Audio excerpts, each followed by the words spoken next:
let's get to the Cotton Bowl. Texas, Ohio State, down in Dallas, down in the snowy Dallas. Really cold down there, but luckily we got Jerry World, we got an AT&T Stadium, we got indoor stadium, all that stuff. Ohio State, Texas, it was a really good game. I will give Texas, first thing I'll do, I'll give Texas a lot of credit. Yep. After that first drive that Ohio State had, I said, uh-oh, because that was a beautifully scripted drive by Chip Kelly and Ryan Day. And again, their offensive line was just pummeling Texas' defensive line. Yep. And we kind of said going into the game, that Texas D line is going to be the best case for them to win. Like, they need to make some plays. And after that first drive, you're like, holy cow. Every other drive after that, the Buckeyes offensive line got handled. Yep. And I think it's no secret that that's right now probably their weakest part of their game. And the weakest part of their team is their offensive line. Yeah, Chip Kelly and Ryan Day have done an amazing job of scheming to work around it. They just have. They've killed teams with the explosive play. Because they've got such explosive, like just freak skill position players on their offense, they finally unleashed them here in this playoff. And getting the ball out quick with Will Howard, getting it into the hands of these explosive players, even the deep balls downfield, like in the Oregon game and the Tennessee game, weren't Will Howard dropping back and long developing passing plays. They were a 3-4 step, plant that back foot, let it rip.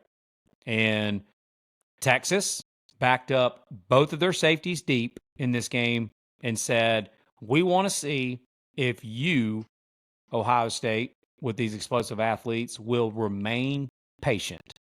Will you take what we're giving you, these underneath, like early on, like I remember talking to my dad at like, he was here watching the game, and he was like, good Lord, at the cushion that they're giving these receivers and just allowing them to catch those like 7-8 yard pass, and they're going straight down the field. Well, what ended up happening was the more plays that Ohio State ran, the more opportunities for them to make mistakes, as in the penalties. That Travion Henderson 15-yard boneheaded deal that he did when he popped up, and that's not him. I mean, that was just a deal that he did that he lost his cool in the heat of the moment. That 15-yard penalty changed a lot.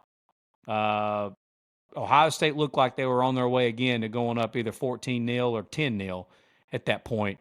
And when that happened, it just changed everything, turned everything around. And Ohio State had multiple times during that first half where driving the ball, and they had a drive-killing penalty, a hold, illegal hands to the face, the personal foul on Henderson, whatever it may be. And Texas's game plan, they were triple teaming on some occasions, Jeremiah Smith, and so that's why Igbukah ended up having a much bigger game. Carnell Tate had a bigger game than normal, but they were keeping everything in front of them. And then, like, eventually, like you said, that defensive front for Texas ended up causing a lot of problems. Both of these teams along their defensive fronts have dudes that are going to be game wreckers even to the NFL level. Yeah. And, dude, it was both. And, dude, that game and the Orange Bowl, the line of scrimmage play was not for the faint of heart. Yeah. Just wasn't. But the end of the first half, the screen pass to Travion Henderson, just a backbreaker. It was. That was probably the most important play of the game. Looking back on it, that was more important than Jack Sawyer's touchdown. Yes, there were Ohio State accounts that I saw on X that were even saying after the game, as great as that game was, and as great as the Jack Sawyer interception return, all of that stuff was, if Travion Henderson doesn't take that screen pass the distance at the end of the first half, Buckeyes probably don't win that game. Yeah, it's hindsight, but that's because Texas had clawed all the way back. I mean, they all the momentum struggle on offense all half. Finally, get a little wheel route to the running back, which Sark just loves, and Ewers put a nice ball on him. They tied it at 7. We even tweeted out, I can't believe this game's tied at 7 at the half, and had to, do a correction tweet because, very next play. I mean, and Travion Henderson is just so stinking fast, even with the ball in his hands. It's unbelievable. And You kind of thought right then and there, like, shoot, like that was Texas's chance to go into the half tied. Now you feel good, and then they bust that. And obviously, Texas, they just kept fighting, man. Like you said before the game, I was lower on them than you were. You just said they got enough about them that they're going to make this a game. And they did, man. They tied it back up in the fourth quarter, Yep. 14-14. I mean, the difference in like when you have teams that are both this talented, it's this highly contested as it ended up being. If you look too at the box score, I mean, 370 total yards to 341. Neither team could run the football at all because of how just elite these two defensive fronts are for both of these teams, how good the two defensive coordinators are, the schemes, the players, the coaches, all of it. There's just a lot of guys that are going to be playing on Sundays on both these defensive fronts, and they shut down the run game. I think Texas' defense did really well because if you look at their first drive for Ohio State, they had like 65 yards, and then they had that 75-yard touchdown. Yeah. Other than that, you're talking, a little over 200 total yards for Ohio State offense, and especially Jeremiah Smith. A lot is being made about him. 1 catch for 3 yards. But that's also the scary thing too. Is like they can put up 230 yards, and he can have 1 catch for 3 yards, and they can still go out and win by 14. Yeah, dude, the Buckeye defense is just so nasty, man. I mean, it's ridiculous. Again, we talked about the Oregon game, how nobody could get open in that game, and this one too. I mean, we're talking about Texas here, the Steve Sarkisian Texas offense. This was another one where at one point you're like, is any wide receivers in the second half? Like they were killing them with a pass to the back out of the backfield. Ohio State just refused to cover the back out of the backfield.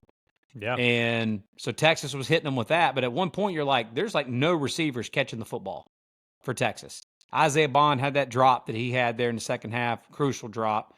But overall, I mean, nobody Golden could was out for a quarter and a half, 2 quarters, right? Yep. Nobody could get open in the second half in the secondary for Texas. Caleb Downs and Latham Ransom, good Lord, the play that they have from the safety position, it's as elite as you'll see at the college football level, that pair together. And I think you could break this down, man, honestly, into 3 plays.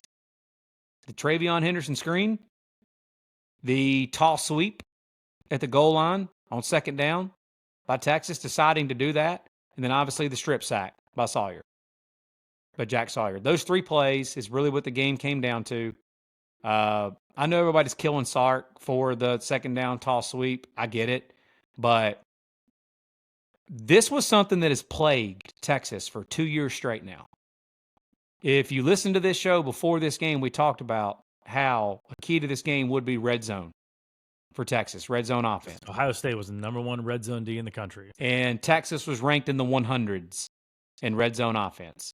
They were ranked in the 80s in red zone offense last year. 2 years ago, when they had Bijan Robinson and Roschon Johnson, they were top 15 in the country in red zone offense. Since then, they've been awful. And even Nick Saban talked about it with Sark. I was actually remembering this. It was, I think it was before the Arizona State game. He was on the field talking to, the game day crew. And Saban asked Sark right there on the spot, say, Coach, the red zone offense is something that's been plaguing you all year. What do you got to do to fix that? And, of course, Sark gave a politically correct answer. But he told Saban, yeah, you're right. It's definitely something that we're trying to fix. And here's how we got to fix it. They never fixed it. Yeah. And that reared its ugly head in the biggest moment of the season. You're sitting there at the 1 yard line, and they can't get in. Yeah. They can't get in. And they run that tall sweep play. And I know they were trying to get it on the perimeter because they just didn't feel like the matchup wasn't right. They're up the middle. But why would you, in your short yardage offense for the last however many weeks, when they're in the middle of the field or when they're anywhere else on the field, they bring in Arch Manning and their short yardage offense? And they look like they had zero intention of doing that. What do you think Notre Dame's going to do in that situation when they get there against Ohio State? Yeah. They're going to take Riley Leonard and they're going to run him right up the middle. It may not work, but they're going to do what they've done all season, which is what Texas has done, and they brought in Arch Manning. For some reason in this playoffs, Sark has decided he refused to do that. And yep, they brought him in against Clemson in short yardage situations around the goal line, and he scored. Yeah. But I don't understand why that wasn't after first down when you didn't get in. That's just, and in hindsight, obviously it's easy to say this, but I think a lot of other people are saying the same thing. The fact that it wasn't looked at to go to Arch in that situation, to where that number one red zone defense in the country is already hard enough to score on for Ohio State. I mean, we saw what Penn State did to him in the regular season. Just 4 straight times right up the middle with their running backs. It's hard to score on them. Yep. So you having to account for the quarterback in the run game as well is something that it's the only really chance I feel like that you have really to solve that defense for Ohio State, the red zone defense, to be able to try to score. And also in Texas' defense, though, there's only one team in the country who's got Caleb Downs playing 2 yards from the line of scrimmage and just flying right through there and giving the running back no chance. Yeah, dude. As soon as the ball was snapped, the replay from that, he diagnosed that like immediately. Yeah. And I mean, his assignment too in that situation is if there's anything to the perimeter, you just immediately get downhill and blow it up. And that's what he did. Yeah. I think it's pretty fitting too that Jack Sawyer, who ended up being I think he was like the number one recruit in the country coming out of high school from the state of Ohio. Ryan Day's first recruit. Yeah. Yep. From the state of Ohio. The fact that his lasting memory as a Buckeye, if he ended up winning the national championship, it seemed like the picture that everybody would have in their minds outside of Ohio State was that moment of him standing on the field with the assistant coach and Ryan Day when Michigan was trying to plant that flag, and he's yelling, "They're not going to effing plant that flag on our field, bro." Yeah. Like, everybody saw that. Everybody watched that. That was kind of what he was from the outside world, what most people were talking about with him. And then he comes in this playoff, and 3 games straight, he has wrecked opposing offenses. Yeah. 3 games straight. And him going down the sidelines, as much as I hate to say this, because when Zeke Elliott went, whatever it was, 85 yards against Alabama, they called it 85 yards through 75 yards, however many yards it was, they said, I'm going to say 85. 85 yards through the heart of the South was what that play was called. When Zeke Elliott ran his touchdown against Alabama in the first ever CFP 14 playoff. And funny story about that, if you pull that highlight up right now, right after he scores, they take a shot to the crowd of the Alabama student section. There's just one guy standing there with his arms crossed with this really angry look on his face in the crowd. It's me on ESPN. So many people took a screenshot of that and sent that all over social media. So I was there live when that happened. Yeah. And so now they're calling Jack Sawyer the Jack Sawyer through the heart of Texas. Yeah. Because it was in Dallas against Texas, all that. So fitting into the game that it was him that ended up scoring that play, scoring that touchdown. Yeah. And, I mean, like you said, valiant effort by Texas. They played their tail off. They had their chances. I agree with Andy Staples in the fact of we might still be sitting here watching this game, watching them play. If Texas gets in the end zone there, we might still be watching them trade 2-point conversions right now in the overtime. Yeah, like we said, it's too much to overcome for Texas ultimately in the end. Quinn Ewers declared for the NFL before the game and went out and before the game. Yeah, he did. Yeah, he went out and he made some plays, made some passes, but his pocket awareness is not always there. It seems like he steps into sacks like so many times. I've never seen a quarterback step up into you can't. I'll say this: you can't say that dude's scared. Yeah, I mean, instead of trying to dude, he just steps up into the pressure. Yeah, it's wild. I'll give him some credit. I've seen a lot of Texas fans in the last 48 hours on social media saying, "Thank God Quinn Ewers is gone. Thank God we can move on to Arch." Do these fans not remember where Texas was before Quinn Ewers became their quarterback? Yeah, dude. Besides that 1 year for Sam Ehlinger when he did the "we're back" moment there in the Sugar Bowl, they weren't. Agreed. The Quinn Ewers helped put this program back at the top tier of college football. Yeah, no doubt about it. I know that they've got elite talent around him on both sides of the ball, which is obviously the overall recruiting and the talent acquisition and the program that Sark and his coaching staff is running. And let's just call it what it is. I mean, it's no secret that Texas got back to where they were too during this NIL era, when they've got more money than they know what to do with, and they're able to go out and acquire all this talent. That helps. That's not a shot at Texas, by the way, being able to do that. It's all legal, and it's the times that we live in. It's just true. Oregon's doing the same thing. Ohio State's doing the same thing. Michigan's doing the same thing now, whatever. When it's no secret that Texas was able to get like this during this time. But to your point, Quinn Ewers was QB1 during this era.